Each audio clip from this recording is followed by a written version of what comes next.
দর্শক, বন্যা পরিস্থিতি জানাতে ফেনী থেকে সরাসরি যুক্ত হচ্ছেন আমাদের সহকর্মী হেদায়েতুল্লাহ সীমান্ত।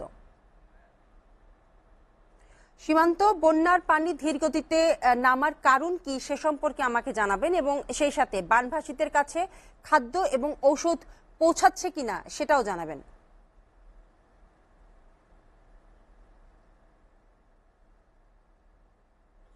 আপনি জানেন যে ফেনীর ৬টি উপজেলায় কিন্তু যে বানভাসী মানুষের দুর্ভোগ চরমে গিয়েছিল, একেবারে ফেনী জেলায় সবচেয়ে বেশি ক্ষতিগ্রস্ত হয়েছিল। কিন্তু এখন পানি নেমে যাওয়ার পরে কিন্তু ফেনী জেলার পরতে এখন ক্ষতচিহ্ন ফুটে উঠেছে। আর যারা আশ্রয় কেন্দ্রে আছেন, পাশাপাশি যারা ঘর বাড়িতে ফিরেছেন, তাদের এখন স্বাস্থ্য সমস্যাটা বেশি হয়ে দাঁড়িয়েছে। অর্থাৎ হচ্ছে তাদের ডায়রিয়া, সর্দি, জ্বর সহ বিভিন্ন অসুখে তারা ভুগছেন। এই পর্যায়ে আমি ফেনী শহরে রয়েছে, সেখানে ফেনী জেলা যুব দলের পক্ষ থেকে মেডিকেল টিম গঠন করা হয়েছে। সেখানে ফেনী ঢাকা মহানগর দক্ষিণ বিএনপির আহ্বায়ক মজনু সেই মেডিকেল ক্যাম্পে আছেন। আমরা দেখতে পাচ্ছি যে অসংখ্য রোগী, শিশুদের, বেশিরভাগই শিশুরাই এই রোগগুলোর আক্রান্ত হয়েছে। যে শিশুদেরকে নিয়েই মেডিকেল ক্যাম্পে এসেছেন ফেনী সদরের বিভিন্ন প্রান্ত থেকে বিভিন্ন রোগী, এবং কি সেই রোগীরা এখানে মেডিকেল ক্যাম্প থেকে চিকিৎসা সেবা নিচ্ছেন। পাশাপাশি আমরা যদি একটু জানতে চাই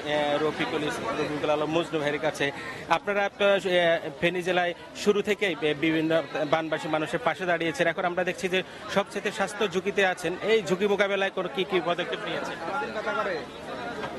আমরা বন্যার শুরু থেকেই আমরা ফেনী জেলা সহ আমি যে এলাকাটা দেখি, আমাদের প্রিয় নেত্রী দেশনেত্রী বেগম খালেদা জিয়ার যে নির্বাচনী আসন ফুলগাজী পরশুরাম ছাগলনাইয়া, এই এলাকাটা আমি আমাদের প্রিয় নেত্রীর প্রতিনিধি হিসাবে আসনটা আমি দেখি, সবসময় কাজ করছি আজকে প্রায় 7 বছর যাবৎ। এখানে আমরা বন্যা শুরু থেকে প্রত্যেকটি পরিবারের পাশে আমরা খাদ্য সামগ্রী যতটুকু পেরেছি আমরা তাদের নিকট পৌঁছে দেওয়ার চেষ্টা করেছি। এবং আমাদের ফেনী জেলায়ও সদর আসনে এখানেও আমাদের নেতৃবৃন্দ যারা আছেন কষ্ট করছেন।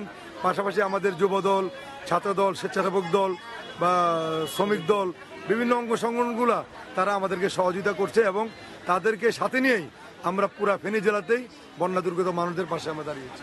বিপাশা, শুনছিলেন একেবারে ফেনী জেলার এখন প্রত্যন্ত অঞ্চলের মানুষ এবং স্বাস্থ্য ঝুঁকিতে বেশি পড়েছেন। তারা ঘরে ফেরা শুরু করেছে, এবং কি তাদের বসত বাড়ি যে ভিটেগুলো ঠিক করা শুরু করেছেন। তবে অনেকেই বসত বাড়ি ঠিক করা নিয়ে বিপাকে পড়েছেন, অর্থাৎ তাদের সহায় সম্বল হারিয়ে, অর্থবিত্ত হারিয়ে তারা এখন অসহায় হয়ে পড়েছেন। এই ছিল আমার কাছে নোয়াখালী থেকে বন্যা পরিস্থিতি সর্বশেষ। বিপাশা।